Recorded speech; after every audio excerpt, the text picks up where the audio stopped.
Hi，我係 Grace，今日講下 IG 最新嘅爆增流量方法，睇下你用咗未？點樣用先至最好，同埋使用嘅時候有啲乜嘢要注意嘅地方，記得睇到最尾啦。要 keep 住 update 有咩新方法去整內容可以吸睛啲，又要剪片，又要 keep 住個出片頻率，搞完一大輪又要睇下轉唔轉化到客人，轉化得唔好又要去揾問題根源。無論你係剛剛創業定抑或創業咗一段時間，唔同階段都有唔同嘅卡關，唔知點樣去處理。打開 IG 又有太多嘅大使分享唔同嘅方法，都唔知邊個嘅方法先至最啱你。你想有人坐定定聽你講你遇到嘅困難，就你嘅情況俾一啲適合你嘅建議，提供一啲解決方案同埋工具。我哋嘅一人公司小而微變現會係一個專為創業人創作者而設嘅群組，會透過3大步驟同埋定期嘅資源幫你揾出一你嘅變現定位清晰度，2親測有用嘅資源同埋 SOP， 利用工具啦、模板啦，例如 ManyChat 嘅自動跟進客人模板、92天嘅 Reels 模板、製作雜誌封面風格嘅圖片嘅方法同工具、有趣吸睛嘅素材以及持續更新嘅資源。下載資源後無需要再花時間去煩惱究竟呢啲效果呢啲嘢係點樣做嘅呢？你即刻就可以用到，大大節省你嘅心力同時間。第三，定期互動，協助喺你執行嘅時候揾出盲點。群組嘅連結喺影片下方，歡迎去了解。今日要講嘅 IG 最流行嘅爆增流量方法，其實就係留言關鍵字，我就會將資源 send 俾你啦。呢個方法呢，我相信大家喺 IG 度都唔難見到啊，因為無論你係做團購又好、lifestyle 美妝嘅 KOL， 又或者係線上導師都好啦，總之任何嘅領域，其實你都發覺佢哋都係用緊呢一招。咁點解呢一招咁多人用？點解佢咁 work 呢？因為佢係中咗用戶貪方便同埋怕錯過嘅特質。有資訊梗係攞咗先啦，只係一個簡單留言你就可以獲取資訊啦，你唔需要自己去做 research， 何樂而不為呢？咁所以通常出呢一招呢，嗰個反應都會幾好嘅，留言可以多達幾百甚至幾千嘅。而當有咁大量嘅人入嚟留言，自然就會令到 IG 嘅演算法覺得你呢個貼文對用戶係有用嘅，自然就會推送更加多嘅 followers 俾你啦。咁但係要回覆幾百甚至幾千個留言，點覆得切呢？覆到手軟啊！咁當然大家都唔係咁傻啦，自己用手覆，而係靠呢個自動化工具神器 ManyChat。咁相信咧，行外人都唔係秘密嚟噶啦，好多人咧都係用緊呢個神器噶啦。咁因為除咗自動回覆之外咧，佢仲可以好多個人化嘅設定嘅，可能係一啲好指定、好特別嘅關鍵字，又或者喺指定嘅貼文入邊去留言啦，去發送唔同嘅連結等等嘅。但係我夠膽講，90% 嘅人咧都冇將佢嘅功能發揮到最大嘅效用啊！如果你已經係付費俾緊錢去訂閱 ManyChat，而你只係當佢係留言回覆工具呢，咁就實在太可惜啦。因為佢真正嘅價值並唔係回覆留言，佢 ManyChat 最厲害嘅地方就係除咗佢可以幫你節省大量嘅時間，更重要嘅一步就係佢可以幫你建立一套24小時自動運作嘅內容成交系統。因為除咗自動回覆之外呢，整個用戶流程點樣走，用戶入嚟之後你究竟帶用戶去邊度，譬如去成為你嘅 followers， 去你嘅網頁下單，定係進入你嘅 email list， 其實你都可以去設定。所以今日咧就同大家分享3個我每日都用緊嘅最強 ManyChat 嘅方法啦。用法1：名單換取資源。喺你嘅每一支影片嘅最後，唔好只係叫大家去追蹤你，而係俾觀眾一個理由去留言。例如留言我想要 ManyChat 咧就會自動私信一啲資源俾你啦，譬如係 PDF 啦、一啲影片嘅教學啦、一啲模板啦、Notion 模板啦，或者係免費嘅工具等等嘅。而重點就係你要先讓用戶留低佢哋嘅聯絡方式，然之後先俾用戶去下載資源。咁樣做唔單止可以提升留言率，更加可以幫你開始建立你嘅私域名單。咁點解我哋要建立私域名單呢？因為你喺 IG 啊、YouTube 啊，又或者任何嘅社交平台裏邊嘅流量，其實都唔係屬於你嘅。嗰啲 followers 只要平台佢有狀況，可能佢因為錯誤判斷而封鎖你嘅平台啦、封鎖你嘅賬戶啦，呢件事成日都會發生啦。你好可能就冇辦法再同呢啲讀者去來往，所以建立私域名單咧係非常之重要，係一個保障。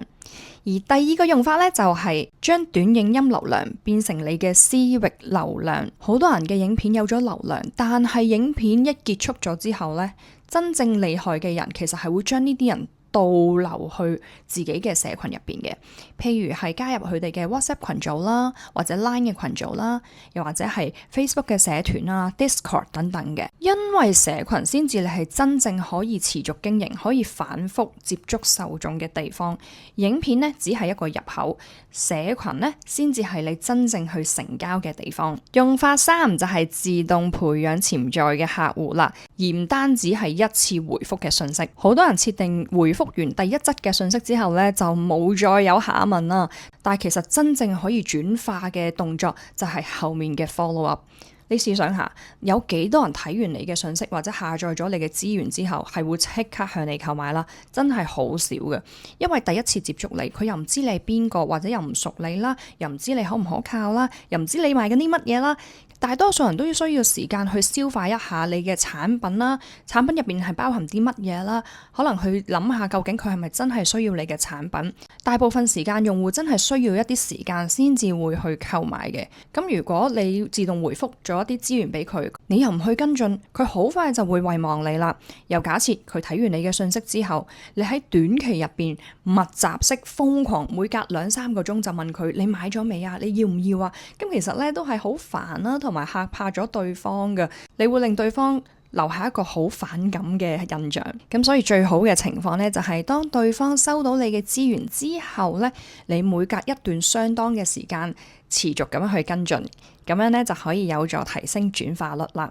咁例如呢，就係當佢收到你第一日回覆，佢獲得你嘅免費資源啦。第二日你又 send 一啲成功嘅案例俾對方睇啦。第3日可能係分享一啲實戰嘅技巧。而第4日咧，你就邀請對方加入社群。第5日咧，你就可以去介紹你嘅產品或者服務啦。咁你會覺得啊，跟進咁多次，咁我咪要做好多功夫咯？其實唔會。你可以透過 ManyChat 呢個工具咧，去設定一個自動流程，而設立咗一次之後咧，佢就會自動去運作噶啦。即使你喺度瞓覺啦，做緊其他嘢啦，佢都會自動運作，24小時幫你去跟進，令到人哋持續去認識你，去建立信任。咁我哋而家明白咗 ManyChat 嗰個跟進其實係有幾咁重要啦。問題嚟啦，其實唔係話你想跟進就可以嘅，呢個咧係關乎到一啲硬性嘅規定同埋設定。ManyChat 嘅設定跟進時限係唔可以超過24小時嘅，亦即係話咧，如果用戶今日佢發現咗你嘅產品啦，DM 咗你，你又 send 咗連結俾對方咯。如果對方佢係冇即刻購買嘅話咧，你係只能夠喺24小時之內提醒對方。而呢個規則咧係會產生2個問題。第一，如果我真係喺24小時裏邊不斷跟進對方，究竟要唔要買啊？想唔想買啊？買咗未啊？咁講真，換轉係你都會覺得哇，好煩啊，好反感啦。咁而第二個問題就係，OK， 如果我只係能夠喺24小時之內提醒對方，對於好多今日都仲未準備好去購買嘅朋友，其實佢聽日已經默默咁樣忘記咗你噶啦。咁你可能會問，既然係咁，點解 ManyChat 要咁傻瓜，要咁為難啲用戶，要鎖死呢個跟進期限，唔可以超過24小時呢？咁其實咧 ManyChat 都唔想噶。第一個原因咧就係 Meta 嘅規矩 ，Instagram 官方嚴格限制，當客人同你互動之後，譬如係撳咗你個連結啦，你嘅跟進通行證咧只係有24小時有效嘅啫。呢個係 Meta 設立嘅規矩，就唔關 ManyChat 事嘅，所以就引發咗第二個原因啦。ManyChat 為咗保護你嘅 IG 賬戶，如果 ManyChat 容許你自動跟進3日，到咗第3日系統強行發信息出去嘅時候，係一定會俾 Instagram 嘅官方彈翻轉頭，即係話 fail 啦。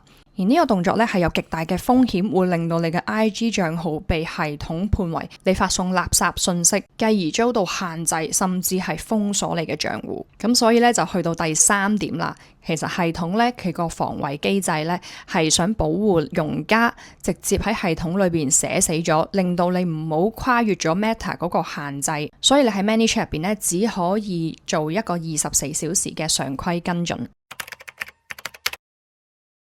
我知道呢啲規例真係好唔方便，好唔 friendly 啊。咁有見及此呢，我就建立咗一個獨有嘅 ManyChat 自動跟進客人嘅流程嘅模板。咁呢個模板呢，同一般 ManyChat 嘅流程有啲咩唔同呢？就係你唔單止留咗關鍵字就會自動回覆連結，而且後續呢亦都會有超過24小時嘅多次跟進。咁亦都有同用戶去互動啦，令到用戶喺不知不覺唔會覺得你係好推銷啊、好 hard sell、好煩嘅，反而咧佢會覺得你係溫和咁樣提醒緊佢。而呢個後續嘅跟進咧係唔需要同一啲好複雜嘅外部 app 去連結，因為有一啲嘅自動化流程咧，其實佢係需要連接到譬如你嘅電郵嘅 CRM 系統啦，去加 tag 啦，去做好多設定啦。咁其實我呢一個模板咧就係完全唔需要嘅，因為我自己都係三思白痴啦，我好怕咧去做一啲好複雜嘅設定，所以我呢個模板咧係非常之容易用嘅。只要將呢個模板 save 咗喺你自己 ManyChat 嗰度咧，你就即刻可以做到跟進同埋提升轉化噶啦。除咗模板咧，我亦都會有教學去解釋翻究竟呢一個嘅模板係點樣運作啦，點解要咁樣去設定啦。如果你想修改成為適合你用嘅版本，點樣去改翻你自己專用嘅啱你 branding 嘅字眼呢？教學入邊都會教你點樣做嘅。如果你對呢個模板有興趣咧，只需要加入我哋嘅群組，去到 Classroom 嘅第2步，你就會見到複製模板噶啦，連同教學咧都會放喺入邊嘅。群組嘅連結咧，我會放喺呢個影片下方，有興趣嘅朋友可以去領取。你中意今日嘅分享，記得去下面留言2個紅色嘅心心，等我知道你有睇到最尾，同埋可以睇埋呢條影片。記得 follow 我 IG， 我哋下條影片再見。其實製作內容但冇辦法變現，原因係因為大部分人佢哋嘅思維錯誤咗。其實流量同變現係2個區塊嘅東西，營運策略都會唔同嘅。咁如果你製作內容唔單止係為咗我要好多流量同粉絲嘅虛榮感，而係實實在在可以賺到一個可以支撐你理想生活嘅現金流，你可以去睇下呢條影片，入邊會教1人公司點樣用呢一個1人變現藍圖去突破零收入。影片連結咧，我會放喺下面。如果你想睇更多1人公司由零開始流量變現，可以去睇下我哋嘅流量變現講座。呢個講座嘅連結咧，亦都會放喺呢個影片嘅下方嘅。下條影片見，拜。